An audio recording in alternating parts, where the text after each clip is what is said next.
국민의힘 한동훈 당대표 후보가 지난 총선 당시 대국민 사과 의사를 피력한 김건희 여사의 문자 메시지를 여러 차례 무시했다는 논란이 확산하고 있습니다.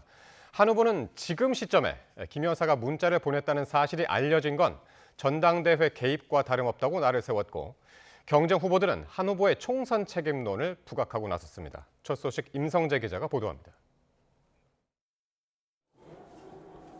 다음 주 합동연설회 등 본격적인 전당대회 일정을 앞두고 한동훈 후보의 김건희 여사 문자메시지 무시 논란이 최대 쟁점으로 떠오르고 있습니다.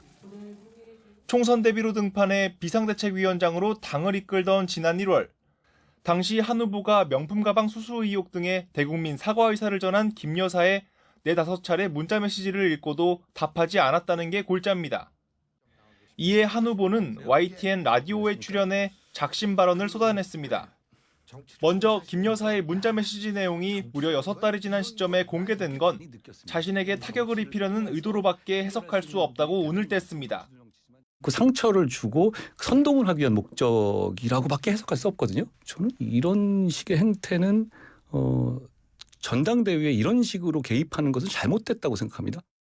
특히 메시지 내용엔 사과하고 싶다는 내용뿐 아니라 왜 사과하면 안 좋은지 이유도 적잖게 담겼다고 주장했습니다. 문자의 내용도 사과하고 싶다는 말씀 표현도 있지만 왜 사과를 하는 것이 안 좋은지에 대한 어떤 그 사유를 쭉 늘어놓는 부분도 들어 있거든요.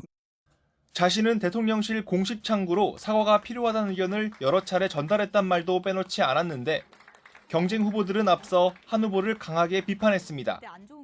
나경원 후보는 김 여사 의혹이 총선 최대 이슈였던 만큼 이를 덮어두고 간 건 판단력에 문제가 있는 대목이라며 한 후보의 사과를 요구했습니다.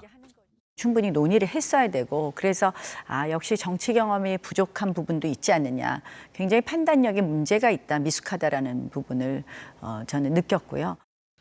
원희룡 후보 역시 결과적으로 선거를 망친 가장 큰 원인이 됐다며 한 후보 책임을 적시한 총선 백서를 당장 공개해야 한다고 날을 세웠습니다. 선거 책임자인 비대위원장이 선거의 핵심 이슈인데 그것에 대해서 일방적으로 독단적으로 뭉개고 묵살했느냐, 이 질문에 답하시기 바라겠고요. 한 후보가 김 여사의 연락을 무시한 배경에 다른 의도가 깔려 있는 게 아닌지 의구심이 든다며 고인무시 의혹을 제기한 건 윤상현 후보였습니다. 당시 일부러 차별화하는 상황이지 않았습니까? 오히려 김 여사하고의 어떤 차별화를 하려고 그런 게 아닌가, 이런 강한 의구심도 들고요.